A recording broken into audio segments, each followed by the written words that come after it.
Washroom থেকে বের হয়ে দেখি দুই মেয়ে সুন্দর শামসু কাকার সাথে খেলছে। আমি সোজা রান্নাঘরে চলে গেলাম। রান্নাঘরে গিয়ে তিশার সাথে দেখা। আমাকে দেখে যেন এড়িয়ে চলে যেতে চাইলো। আমি পেছন থেকে ডাকলে খুব বিরক্তিকর লুক নিয়ে আমার সাথে কথা বলল। আমার বোধগম্য হলো না কারণটা কি। রান্না বান্না সেরে রুমে গিয়ে তানিকে গোসল করিয়ে খাবার খাওয়ালাম। মেয়েটাকে কোলে নিতেই ঘুমিয়ে পড়লো। এবার বাবুইকে গোসল করিয়ে খাবার খাওয়াতে চাইলাম, কিন্তু মেয়ে বাবা বাদে খাবেই না। খুব জোর করলাম, কিন্তু না, সে বাবা বাদে নাকি খায় না।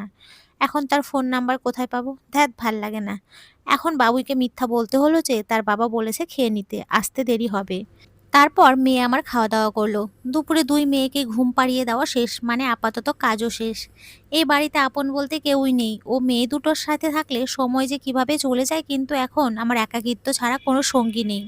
রুমে খুব সুন্দর একটা বারান্দা আছে। বারান্দায় দাঁড়িয়ে জীবনের অঙ্ক মেলানোর চেষ্টা করছি। কিছু সমীকরণ মিলছেই না। দুপুর গড়িয়ে বিকেল হয়ে গেছে। পড়ন্ত বিকেলের সূর্যটা দেখতে আমার খুবই ভালো লাগে। হঠাৎ কাঁধে কারো নিঃশ্বাস অনুভব করলাম। বুঝতে বাকি নেই কে এটা। পেছন থেকে আমাকে জড়িয়ে ধরে আমার কাঁধে থুতনি রেখে আমায় জিজ্ঞেস করলো, খেয়েছো? সকালে কিন্তু ভালো করে খাওয়া হয়নি তোমার। আমিও দুপুরে খাইনি, চলো একসাথে খাবো। আপনি ফ্রেশ হয়ে নিন, আমি খাবার দিচ্ছি। ওকে বউ। লোকটা খুব স্বাভাবিকভাবেই কথাগুলো বলে চলে গেলেন। আর কত রূপ আর কত আদিক্ষেতা দেখাবে। রাত হলেই তো ভেতরের পশুটা বের হয়ে আসবে। খাবার যেন গলা থেকে নামছে না। তাড়াতাড়ি অল্প কয়েকটা খেয়ে উঠে আসতে গেলেই লোকটা বলে উঠল, আমার খাওয়া অবধি বসে থাকো, হাত ধুয়ে আসছি। রান্নাটা কে করেছে? আমি। কেন?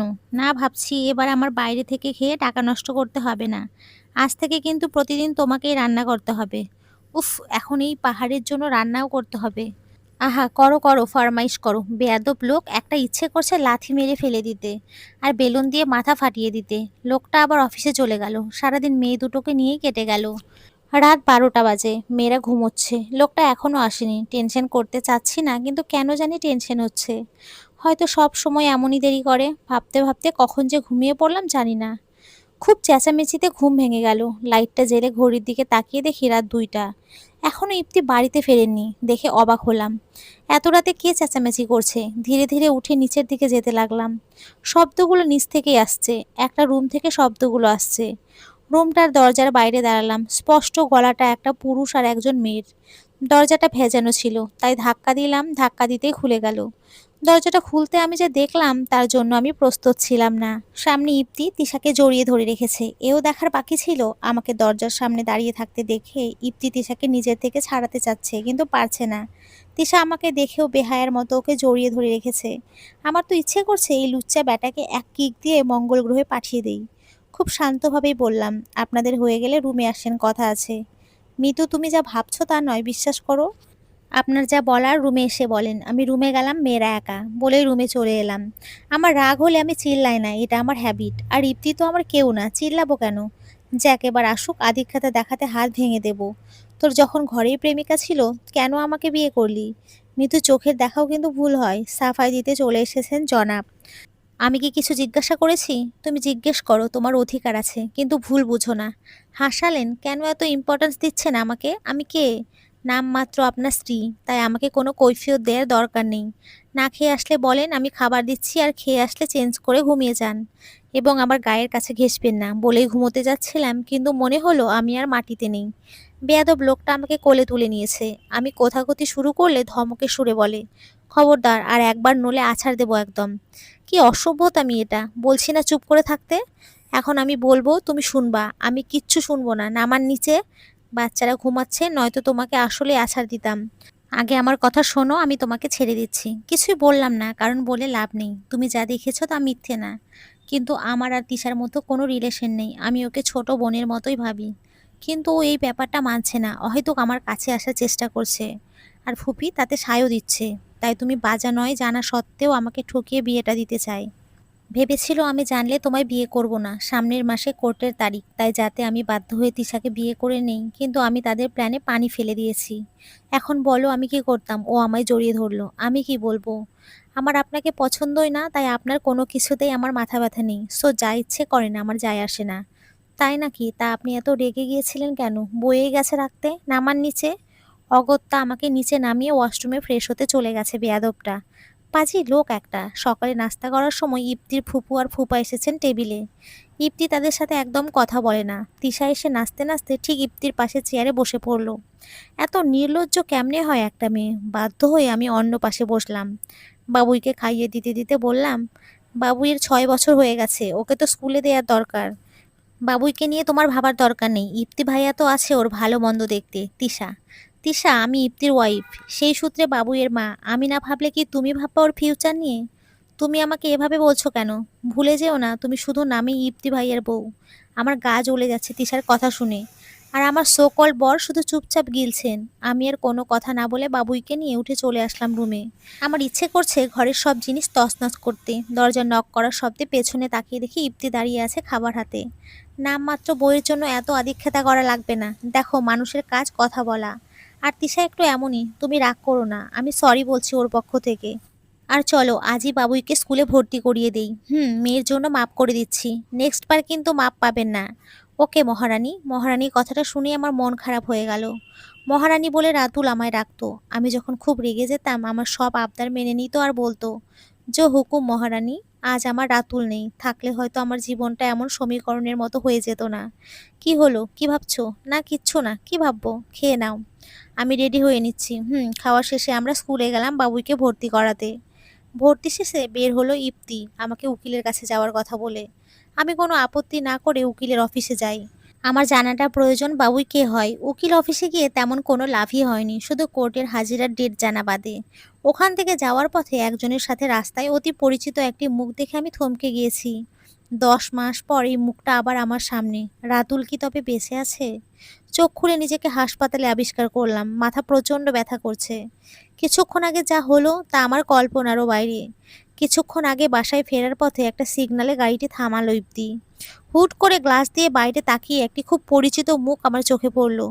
মুখটি আর কারণ নয়, সেটা রাতুলের। চোখের সামনে হুট করে রাতুলের মুখ ভেসে আসায় আমি হিতাহিত জ্ঞান হারিয়ে ফেলি। গাড়ির দরজা খুলে ওই মানুষটার পেছনে ছুটতে থাকি। আমার দেখা ভুল হতেই পারে না, রাতুলকে চেনা আমার পক্ষে অসম্ভব কোনো কাজ না। দৌড়াতে দৌড়াতে যে কখন রাস্তার মাঝে চলে এসেছি আর সিগন্যাল ছেড়ে দিয়েছে সেদিকে আমার কোনো খেয়ালই নেই। আশেপাশে কোথাও রাতুলকে খুঁজে পেলাম না। তাহলে কি আমার চোখের ভুল ছিল ওটা? গাড়ির হর্নের আওয়াজে আমার হুঁশ আসলো। ততক্ষণে একটা ট্রাক আমার খুব কাছে চলে এসেছে। হঠাৎ হ্যাচকা টানে আমি রাস্তার একপাশে পড়ে গেলাম। তারপর আর কিছুই মনে নেই, কি হয়েছিল আর আমি এখানে কেন। উফ, ভাবতে পারছি না কাকে দেখলাম আমি তখন। সে কি সত্যি রাতুল নাকি অন্য কেউ? দরজা খোলার শব্দে বাস্তবে ফিরে এলাম। দরজা খুলে যে ভেতরে এসেছে সে আর কেউ নয়, ইপ্তি। কোলে তানি আর বাবুই ওর হাত ধরে রেখেছে। মুখ দেখে বোঝা যাচ্ছে ও আমার উপরে রেগে আছে। থাকবে না কেন? এভাবে মাঝ রাস্তায় উন্মাদের মতো দৌড়ালে যে কেউ রাগ করবে। খুব কঠোর স্বরে বলল, এভাবে পাগলের মতো রাস্তায় ছুটছিলে কেন? আমি কতবার ডেকেছি, তুমি শুনলেও না। আর একটু হলে ট্রাকের নিচে পড়তে, খুব ভালো হতো তখন। আমি ঠিক সময়ে যদি না দেখতাম আজ কি হতো ভেবেছো? আমার মেয়েকে নিয়ে হয়তো তুমি ভাবো না, কিন্তু নিজের মেয়ের কথাও ভাববে না? বলো কেন এভাবে ছুট লাগিয়েছিলে? কথা বলো, মুখে তো এমনি সময় বুলির বন্যা ঝরে। এখন চুপ করে আছো কেন? আমি কি আমাম করছো? Speak out. এত জোরে চেঁচিয়ে কথাটা বলল, আমরা 3 মা মেয়ে কেঁপে উঠেছি। ইপ্তির এই রূপ আমার অজানা, তানি ভয়ে কেঁদে দিয়েছে। তানির কান্না শুনে ইপ্তি আমার কোলে ওকে রেখে বেরিয়ে গেল রুম থেকে। বাবুইও আমার কোল ঘেঁষে বসে রইল। আসলেই তো আমার এই কাজটা করা কতটা ক্ষতি হতে পারতো না চিন্তার বাইরে। এই মাসুম বাচ্চাগুলোর আমাকে বাদে কি হতো? না না, আর এমন করা যাবে না। 1 ঘন্টা হয়ে গেছে, পাজি লোকটা এখনো আসেনি। কোথায় গেছে আল্লাহই জানে। ধুর, যা করার করুক। এদিকে বাবুয়ের ক্ষুধা লেগে গেছে। দুপুর হয়ে গেছে, মেয়েটা সেই সকালে খেয়েছে। কাছে মোবাইলও নেই, কি করব বুঝছি না। তানিকে দুধ খাইয়ে ঘুম পাড়িয়ে দিয়েছি। এখন আমি আর বাবুই ক্ষুধার্ত। মা মেয়ে তীর্থের কাকের মতো ইপ্তির অপেক্ষায় বসে আছি। আধা ঘন্টা পর ইপ্তি এলো, সাথে ফলমূল আর দুপুরের খাবার নিয়ে এসেছে। যাক, বুদ্ধি আছে ব্যাটার। আমার মাথায় চোট পেয়েছি, যার কারণে আমাকে 2 দিন হাসপাতালে থাকতে হবে। আর তানি আর বাবুইকে আমি ওই বাড়িতে একা রাখবো না, তাই আর উপায় না পেয়ে ফুল ফ্যামিলি হাসপাতালে শিফট হয়েছি 2 দিনের জন্য। ইপ্তি বাসা থেকে প্রয়োজনীয় সব জিনিসপত্র নিয়ে এসেছে। বড়লোকের হাসপাতাল, তাই ঝামেলাও নেই। বান্দা একবারও আমার সাথে কথা বলছে না, কঠোরভাবে লুক দেয়। আর আমি কোনো কথা না বললেও কোনো উত্তর দেয় না। যেমন, আপনি কি বাসায় যাবেন না? শুনছেন, কিছু বলছি। আপনার হাতে ব্যথা পেয়েছেন, ড্রেসিং করছেন না কেন? ধ্যাত্তেরি, লোকটা যেন মৌনব্রত রেখেছে। বেয়াদব লোক, এত ভাব কিসের? আমি যেন সরি বলবো সেই ঘুরে পালি। আমি সত্যিই বলবো না, যা পারে করুক। ২ দিনে ইপ্তি টোটালি কোনো কথাই বলেনি আমার সাথে, এমনকি আমার কাছেও ঘেঁষেনি। সোফায় ঘুমিয়েছে, আমি মেয়েদের নিয়ে ঘুমিয়েছি। আজ ২ দিন পর সরাসরি কোর্টে যাচ্ছি। আজকে কোর্টের হাজিরার ডেট। কোর্টে যেতে আমার কোনো আপত্তি নেই। কারণ বাবুইয়ের পরিচয় স্পষ্ট হবে। কোর্টে ঢুকতেই একজন পুরুষ এবং মহিলার সাথে ইপ্তির কথা কাটাকাটি লেগে গেছিল। তারা কে বা কারা বুঝতে না পারলেও এটা স্পষ্ট, এরাই হয়তো আমাদের অবজেশন। জাজ ঢুকতেই কোর্টে পিনপতন নীরবতার পরিবেশ তৈরি হলো। আমাকে ইপ্তির লিগাল ওয়াইফ এবং বাবুইয়ের মা হিসেবে পেশ করা হলো। অপোজিশন পার্টির উকিল তাতে ভেটু দিতে লাগলেন, কারণ আমার একজন মেয়ে আছে আর আমি বাবুইয়ের খেয়াল রাখতে পারবো না। তাই যেন আদালত বাবুইয়ের কাস্টাডি ওর চাচা এবং চাচি মিস্টার রাকিব আহমেদ এবং তাহসুনা আহমেদকে দেওয়া হয়। এই কাপল যদি বাবুইয়ের চাচা চাচি হয় তাহলে ইপ্তিকে, কারণ ইপ্তি যদি সত্যিই বাবুইয়ের বাবা হয় তাহলে চাচা চাচিকে কাস্টাডি দেওয়ার কথা উঠবেই না। আমি কৌতূহলের দৃষ্টিতে ইপ্তির দিকে তাকিয়ে আছি। ইপ্তি আমাকে শান্ত হওয়ার জন্য ইশারা করলো। জাজ কোনো রায় দেননি। কোর্টের সময় পার হয়ে যাওয়ায় জাস্ট নেক্সট একটি ডেট দিয়েছেন এবং আমি যদি মা হিসেবে অপরাগ হই তবে কাস্টাডি অপোজিশন পার্টি পাবে। আমার মনে হচ্ছে একটা গোলকধাঁধায় পড়েছি আমি, যার কোনো শুরু এবং শেষ নেই। আজ আমায় ইপ্তির কাছ থেকে জানতেই হবে বাবুই কে, আর এই কেসটা নিয়ে কি চলছে। তা না হলে আমার শান্তি নেই। বাড়ি পৌঁছাতে পৌঁছাতে বিকেল হয়ে গেছে। আমি কোর্ট থেকে না খাওয়া অবস্থাতেই আছি। ওষুধের সময় যে কখন পার হয়ে গেছে খেয়ালই নেই। আমার মাথায় শুধু একটাই চিন্তা, বাবুই কে, কি তার পরিচয়। অহেতুক চিন্তা না করে কিছু খেয়ে নাও, ওষুধ খেতে হবে, মনে আছে? এই বান্দা আজ ২ দিন পর আমার সাথে কথা বললো। যাক, হয়তো রাগ পড়েছে। রাগ পড়েছে আপনার? আমি তো ভেবেছিলাম আপনি মৌনব্রত পালন করার পর নিয়েছেন। এখন আপনি খাওয়া দাওয়া বাদ দিয়ে রোজা রাখার চিন্তা করলে আমার কথা তো বলতেই হবে। আচ্ছা, সত্যি করে বলো তো, তুমি সেদিন কেন রাস্তায় দৌড় দিয়েছিলে? আমাকে মনে হয়েছিল আমি রাতুলকে দেখেছিলাম। আমার কথা শুনে ইপ্তির চেহারার রং যেন উবে গেল। ভুল দেখেছো, মরা মানুষ কখনো ফিরে আসে না। আমি রাতুলকে চিনতে ভুল করব না। চোখ বন্ধ করে ওকে আমি চিনতে পারি। এত ভালোবাসো? হ্যাঁ, কোনো সন্দেহ আছে? আচ্ছা, যদি কোনোদিন জানতে পারো রাতুল বেঁচে আছে তাহলে কি করবে? আপনি তো বললেন মরা মানুষ ফিরে আসে না। ঠিক আমিও তোমার সাথে থাকতে থাকতে পাগল হয়ে গেছি। ফ্রেশ হও, খেয়ে নেব। আচ্ছা, বাবুই কে? আমাকে সত্যিটা বলবেন প্লিজ। বাবুই আমার মেয়ে। আর কিছু? তাহলে কাস্টাডিতে চাচা চাচি কেন পাবে? সম্পত্তির জন্য ওরা বাবুইকে আমার কাছ থেকে কেড়ে নিতে যাচ্ছে। আপনার মেয়েকে সম্পত্তির জন্য কেড়ে নেবে? হাসালেন। যদি আপনার মেয়ে হয় তাহলে কোনোদিন তারা আপনার কাছ থেকে কাস্টাডি দাবি করবে না। আর সম্পত্তি সেটা তো আপনার। বাবুইকে নিয়ে কি লাভ? যদি জানতে পারো বাবুই আমার মেয়ে নয় তাহলেও কি ওকে ভালোবাসবা তুমি? আপনার যেহেতু প্রথম ওয়াইফ আমি আর বাবুই আপনার প্রথম মেয়ে, তাহলে কিন্তু বাবুইয়ের পরিচয়টা কাইন্ড অফ নাজায়েজ হয়ে যায়। তারপরেও কোনো প্রশ্ন না করে যেহেতু আমি তাকে ভালোবেসেছি, সামনেও বাসবো। ওর পরিচয় যাই হোক না কেন, ও আমার মেয়ে। আমার কথায় ইপ্তির মুখে একটা প্রশান্তির হাসি ফুটে উঠল। হাসলে কাউকে এত মনোমুগ্ধকর লাগে আগে জানতাম না। আজ আর লোকটাকে আমার পাজি বলে মনে হচ্ছে না। আমি হয়তো ধীরে ধীরে জীবন নামের অঙ্কটা সমীকরণ মিলাতে পারছি। রাতে খাওয়া দাওয়া শেষে আমি ছাদে বসে আছি। আজ রাতে পূর্ণিমা, চাঁদের আলোতে চারিদিকের অন্ধকার দূর হয়ে গেছে। নিস্তব্ধ রাতে চাঁদের আলো উপভোগ করতে আমার খুব ভালো লাগে। আগে রাতুল আর আমি প্রায়ই ছাদে বসে থাকতাম। রাতের আকাশে মৃদু বাতাসে কফি হাতে ঘন্টার পর ঘন্টা আমরা বসে থাকতাম। রাতুলকে মুখ ফুটে কিচ্ছু বলতে হতো না, ও যেন সব সময় আমার মনের কথা বুঝে যেত। আজ রাতুল নেই, আমি একা। ডিসেম্বর মাস চলে, ঠান্ডা পড়ে গেছে। আমি কোনো চাদর আনিনি, বেশ ঠান্ডা লাগছে। আমি হাত দিয়ে বাহু ঘষছি। মনে হলো যেন কেউ পেছন থেকে চাদর দিয়ে জড়িয়ে ধরলো। পেছন ফিরে দেখি মানুষটা আর কেউ নয়, ইপ্তি। আমার কাঁধে থুতনি রেখে বলল, এত মনোমুগ্ধকর পরিবেশে একা থাকতে ভালো লাগে তোমার? আপনি ঘুমাননি? ঘুমোতেই যাচ্ছিলাম, তোমাকে না পেয়ে খুঁজতে খুঁজতে এখানে এসেছি। ঘুমাতে যাবে না? ঘুম আসছে না, আরও কিছুক্ষণ থাকি। ভালো লাগছে না? বাবুইকে নিয়ে তোমার অনেক প্রশ্ন, তাই না? সেটা কি স্বাভাবিক না? তা ঠিক। আচ্ছা, আমাদের বিয়ে সপ্তাহ হতে চলল, তাই না? কালকে ৭ দিন হবে। আচ্ছা, গল্প শুনতে ভালো লাগে তোমার? যদি স্টোরি টেলার ভালো হয় শুনতে আপত্তি নেই। একটা গল্প শোনাবে? একটু বোরিং, তাও আজ বলতে ইচ্ছে হচ্ছে। শুনবো। একটা ছেলে ছিল জানো, ছোটবেলা থেকে চুপচাপ ধরনের, তেমন কোনো বন্ধু ছিল না। তার বাবা চাইতো সে যাতে সব বিষয়ে নাম্বার ওয়ান হয়। পড়াশোনা, এক্সট্রা ক্যারিকুলার অ্যাক্টিভিটিস সব দিকে, কিন্তু ছেলেটার এত চাপ ভালো লাগতো না। এত কম্পিটিশন তার সহ্য হতো না। সে তার মাকে খুব ভালোবাসতো। কিন্তু তার মা তাকে এই নিষ্ঠুর দুনিয়াতে একা ফেলে চলে গেছে। কেন গেছে সে জানে না। বাবাকে জিজ্ঞেস করার ক্ষমতা সেই ছেলে ছিল না, কারণ খুব ভয় পেত বাবাকে। চুপচাপ থাকতো বলে কেউ মিশতে চাইতো না। সারাক্ষণ একা একা বইয়ের আড়ালে থাকতে হতো ছেলেটার। আধার যেন ছেয়েছিল ছেলেটার জীবনে। কাউকে জড়িয়ে যে কাঁদবে বা মনের কথা বলবে তারও উপায় ছিল না। স্কুলে একটা মেয়ে ছিল যার নাম সারা, যে কিনা এত কিছুর পরেও ওই ছেলেটার সাথে কথা বলতে আসতো। ওদের বন্ধুত্বটা খুব গাঢ় হয় সময়ের সাথে সাথে। সারা ছেলেটির কাছে ওর বন্ধু, মেন্টর, খেলার সাথী, কাদার সাথী সবই ছিল। সময়ের সাথে সাথে সারার কাছে ছেলেটি বন্ধুর থেকে একটু বেশি হয়ে দাঁড়ায়। কিন্তু ছেলেটির অজানা ছিল সারার মনের কথা। ওরা যখন এসএসসি দেবে তখন ছেলেটির বাবা মারা যায়। এত ছোট বয়সে ওর উপরে পুরো দায়িত্ব এসে পড়ায় ছেলেটি যেন অতল সাগরে পড়ে যায়। এখানে সবাই স্বার্থপর, সবাই যেন পারলে খুবলে খায় ছেলেটাকে। তখন সারা তার সাহস হয়ে দাঁড়িয়েছিল। সারা ছাড়া তার ওই পরিস্থিতিতে টেকেল দেওয়ার মতো সাহস ছেলেটির মনে ছিল না। নিজের আপনজন যখন ধোকা দেয় তখন বাঁচার কোনো উপায় থাকে না, যাকে সময় যেতে থাকে। যখন ছেলেটা অনার্স ফাইনাল ইয়ারের ছাত্র, ওদের কলেজের ইন্টার ফার্স্ট ইয়ারের নবীনবরণে একটা মেয়েকে ভীষণ ভালো লাগে ওর। মেয়েটার মায়াবী মুখের প্রেমে পড়ে যায় ছেলেটি। সবচেয়ে নজর কাড়া যেটা সেটা হলো ওর ঠোঁটের নিচের তিলটা।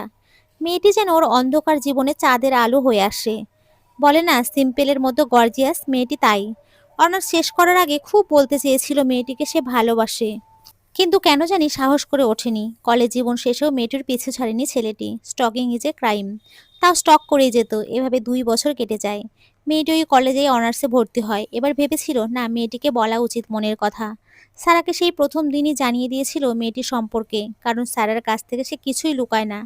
যখন সারাকে ছেলেটি তার ভালোবাসার কথা বলে, সারা বুঝতে পারে আজ পর্যন্ত সে শুধু ছেলেটির বন্ধুই ছিল। তাই বন্ধুত্ব বাঁচাতে সারা নিজের স্বপ্নগুলোর কথা ভুলে যায়। সারা এতদিন শুধুমাত্র ছেলেটিকে কেন্দ্র করে তার জীবনকে সাজিয়েছে, অথচ বিনিময়ে কিছুই পায়নি। বলে না কোনোদিন কারোর মন ভাঙতে নেই, মন ভাঙলে আল্লাহ নারাজ হয়। অজান্তে সারাকে যে কষ্টটা দিয়েছিল নিজেও সেই একই কষ্ট পেয়েছে। যে মেয়েটাকে ভালোবাসতো তার হুট করে সে শহর বদলে ফেলেছে। যেদিন তার বাসায় সম্বন্ধ নিয়ে গেছিল সেদিন জানতে পারে কথাটা। মন ভাঙার কষ্ট কি তা হাড়ে হাড়ে টের পেল। ততদিনে সারার বিয়ে হয়েও গিয়েছিল। তা ওই সময় ছেলেটি সারাকে পাশে পায়। এভাবে আরও সময় কেটে যায়। ছেলেটি তার ব্যবসা নিয়ে ব্যস্ত হয়ে পড়ে। মেয়েটিকে ভুলে যেতে লাগে। 28 বছর বয়সে সাকসেসফুল বিজনেসম্যান হিসেবে নাম কামায়। সারা তখন দিব্যি সংসার করছে তার হাজবেন্ড শাকিলকে নিয়ে। কিছুদিন পর ছেলেটিকে জানায় সে মা হতে চলেছে। মামা হওয়ার খুশি যেন আর ধরছিল না ছেলেটির মুখে। কিন্তু কি থেকে কি হয়ে গেল, একটা অ্যাক্সিডেন্টে শাকিল মারা যায় আর সারা কোমায় চলে যায়। এই ট্র্যাজিক ঘটনার পর প্রচুর চেষ্টা করে সারাকে চিকিৎসা করে ভালো করার। কিন্তু ভাগ্যের কি নির্মম পরিহাস, বাচ্চাটিকে ডেলিভারির সময় সারাও শেষ নিঃশ্বাস ত্যাগ করলো। ছেলেটির সাথে শেষ কথাটা পর্যন্ত বলেনি সারা। কথাগুলো বলতে বলতে ইপ্তির গলা ধরে এসছে। আমার চোখ থেকেও পানি পড়ছে। কেন জানি না আজ যেন ইপ্তির দুঃখগুলো অনুভব করতে পারছি। তারপর বলে না আল্লাহ সবার জন্যই কাউকে না কাউকে বাঁচার উছিলা করে দেয়। ছেলেটির উছিলা ওই নিষ্পাপ শিশুটি, একটা ফুটফুটে মেয়ে যার কেউ নেই ছেলেটির মতো। ছেলেটি শিশুটিকে নিজের কাছে রাখতে চায়, কিন্তু চিল শকুনরাই শিশুটিকে কেন্দ্র করে ছক কষতে থাকে। শাকিল জানতো এই কথা, তাই আগের থেকে সব সম্পত্তি সারা আর তার অনাগত বাচ্চার নামে করে দেয়। আর বাই এনি চান সারা বা তার কিছু হলে যাতে বাচ্চাটির লিগাল গার্ডিয়ান ছেলেটি হয়। শাকিলের মৃত্যুর পর ওদের বাড়িতে যেয়ে উইল আর সারার একটা ডায়েরি পায় ছেলেটি, যাতে ওর লাইফের কথা জানতে পারে ছেলেটি। নিজেকে বড্ড অপরাধী মনে হচ্ছিল। সারার ঋণ এত বেশি যে এখন এই বাচ্চাটার সিকিউরিটির সমস্ত ভার স্বইচ্ছায় ছেলেটি নিজের কাঁধে নিয়ে নেয়। সবাই নানা রকমের কথা বলতে থাকে, কিন্তু তার পরোয়া না করে ওই বাচ্চাটিকে নিয়ে একটা ছোট্ট বাবুই পাখির বাসা বানায় ছেলেটি। এভাবে মেয়েটিকে নিয়ে ছেলেটি তার ছোট্ট দুনিয়া বানায়। আমার কথাটি ফুরলো, নোটে গাছটি মরলো। ছেলেটি আপনি, আর পিচ্ছি মেয়েটা বাবুই। আমি ঠিক বললাম তো? খুব বুদ্ধিমতী তুমি। চলো, রাত হয়েছে। আচ্ছা, ওই মেয়েটার কি হলো? ওর বিয়ে হয়ে গেছিল। এক পার্টিতে দেখা হয়েছিল। বর নিয়ে খুব সুখে সংসার করছিল। দেখে অবশ্য ছিনিয়ে নিতে ইচ্ছে করছিল। পরে ভাবলাম থাক, একা থাকলে হয়তো এটাই আমার প্রাপ্য। আর আমার তো বাবুই ছিল, আছে। ও থাক না ওর মতো। এখনো ভালোবাসেন মেয়েটাকে? এখনো। কিন্তু এখন আর কষ্ট নেই, কারণ তার আগেই শামসু কাকা এসে আমায় ডাকতে লাগলো। টানি নাকি কাঁদছে। তাই আমিও আর কারণটা শুনতে দাঁড়ালাম না, কিন্তু মনের মতো অশান্তি লাগছে। কে ওই মেয়েটা, কে? সকালে নাস্তা বানানোর সময় হঠাৎ বাবুয়ের চিৎকারে হাতে থাকা পাতিলটি পড়ে গেল। দৌড়ে বসার রুমে গিয়ে দেখলাম তাতে আমার পুরো পৃথিবীটা তোলপাড় হয়ে গেছে বলে মনে হচ্ছে। তানি রক্তাক্ত অবস্থায় নিচে পড়ে আছে, আর উপর থেকে বাবু চিৎকার করছে বোন বোন বলে। বাচ্চা মেয়েটি যেন তানি নিথর দেহের কাছে আসতেও ভয় পাচ্ছে। আমার শরীর চলছে না, আমি যেন জমে গেছি। তানি আমার সব কিছু ছিল। ওকে এই অবস্থায় দেখে আমার মাথা কাজ করছে না। ইপ্তির চিৎকারে আমি যেন হুঁশে ফিরলাম। দৌড়ে তানির নিথর দেহটি জড়িয়ে ধরলাম। পাগলের মতো ওকে ডাকছি, কোনো সাড়া দিচ্ছে না। আমার যেন প্রাণটাই আমার কাছ থেকে কেউ কেড়ে নিল। মিতু বসে থাকলে চলবে না, আমাদের হসপিটালে যেতে হবে, ওঠো। তানি আমার তানি, কিচ্ছু হবে না আমাদের মেয়ের, চলো ওঠো। দ্রুত হসপিটালের দিকে রওনা হলাম। ইপ্তি গাড়ি চালাচ্ছে আর আমি তানিকে কোলে নিয়ে বসে আছি, সারা শরীরে তানির রক্ত লেগে আছে। এত কিছুর মধ্যেও বাবুয়ের কথা যেন আমার মাথাতেই নেই। আমার কাছে যে এখন সবার আগে তানিকে ডাক্তার দ্রুত আইসিইউতে অ্যাডমিট করালেন, অপারেশন করতে হবে, তা না হলে বাঁচানো পসিবল না। আমি শুধু কাঁদছি আর দোয়া করছি যাতে তানির কিচ্ছু না হয়। ইপ্তি 1 মিনিটও দেরি না করে অপারেশনের জন্য রাজি হয়ে গেল। আমাকে বন্ড পেপারে সাইন করতে বললে আমার হাত পা কাঁপছিল, তাই ইপ্তি সাইন করলো। এতক্ষণে মা ডাক শুনে পাশ ফিরে দেখি বাবুই দাঁড়িয়ে আছে। তিশা আর ফুপু নিয়ে এসছে ওকে। বাবুই আমার কাছে দৌড়ে আসলো। আমার মনে হচ্ছে যেন মরুভূমিতে পানি পেয়েছি। বাবুইকে জড়িয়ে ধরে আমি কাঁদতে লাগলাম। আমার তানির যদি কিছু হয়ে যায় আমি কি নিয়ে বাঁচবো? এসবের মধ্যে তিশা এসে বলল, সামান্য মেয়েকে যে ঠিক মতো রাখতে পারে না সে কেমন মা? এখানে তো তানির জায়গায় বাবুইও হতে পারতো। মেয়ে নিয়ে আদিক্ষেতা করছে। ওখানে বাবুই যে ভয়ে কাঁপছিল তাও খেয়াল নেই। আমি শুধু চুপচাপ কথাগুলো শুনছিলাম। তখন বাবুই বলে উঠল, মা তুমি কি আমার উপরে রেগে আছো? আমি বুনুকে না করেছিলাম, ও শুনলই না আমার কথা। আমি ওকে ধরতে পারিনি মা, সরি। ইপ্তি সান্ত্বনা দিচ্ছে বাবুইকে, তার কোনো দোষ নেই। এদিকে আমার মনে হচ্ছে কেন গেলাম আমি রান্নাঘরে? আমি না গেলে আমার মেয়ের এমন হতোই না। আল্লাহ বাদে আমার মেয়েকে কেউ বাঁচাতে পারবে না। আমি নামাজ পড়তে লাগলাম, ভিক্ষা চাইতে লাগলাম আল্লাহর কাছে। সকাল গড়িয়ে বিকেল হতে চলল, অথচ ডাক্তার এখনো অপারেশন থিয়েটার থেকে বের হচ্ছে না। এদিকে বাবুই বিরক্ত করছে, তাকে খাইয়ে দিতে হবে। বারবার বলছি তিশা ফুপির কাছে খেয়ে নিতে, না সে আমার কাছেই খাবে। আমি আর সংযম রাখতে না পেরে চেঁচিয়ে উঠলাম, বললাম না তিশা ফুপির কাছে যাও। কেন বিরক্ত করছো? বাবুই বেচারা ঝাড়ি শুনে কেঁদে উঠল। ইপ্তি আমাকে বলতে লাগলো, মানছি তোমার মন ভালো নেই, তাই বলে বাবুইকে বকছো কেন? ওর কি দোষ? কারোর দোষ নেই, আমার দোষ সব।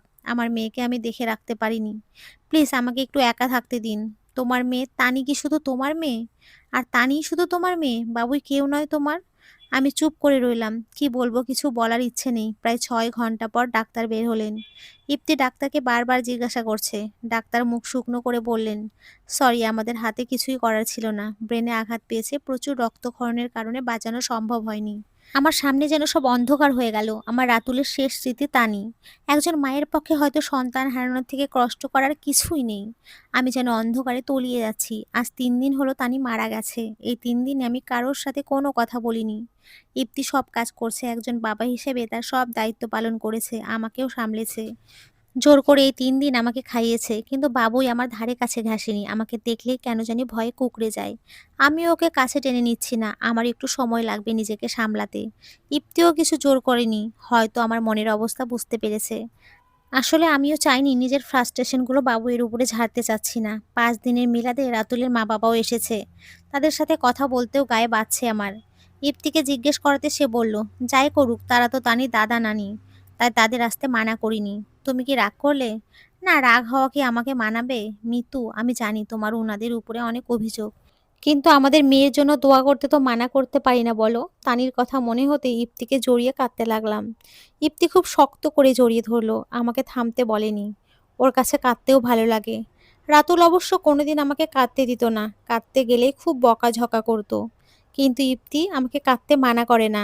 লোকজন এখনো যায়নি। আমি বাসর ঘরে যেতেই রাতুলের মা আমাকে জড়িয়ে ধরে কাঁদতে লাগলেন। কিভাবে কি হয় জিজ্ঞেস করাতে আমি ঘটনাটা বলি। উনি হুট করে বলতে লাগলেন, আমার তো মনে হয় মিতু বাবু ইচ্ছে করেই তানিকে ফেলে দিয়েছে। ওনার কথা শুনে আমার আক্কেল গুরুম কি বলে এই মহিলা। ওনার সাথে সাথে আশেপাশে সবাই যেন বাবুইকেই দোষ দিতে লাগলো। পাশে তাকিয়ে দেখি ইপ্তি ফুঁসছে। সে বাবুই সম্পর্কে কিচ্ছু শুনতে পারে না। যখন পাশ দিয়ে এক মহিলা বলে উঠল, আসলে যে মেয়ে হওয়ার আগেই বাবা আর হওয়ার সময় মাকে খেয়ে ফেলেছে তার পক্ষে এই বাচ্চাকে মারা কোনো ব্যাপার?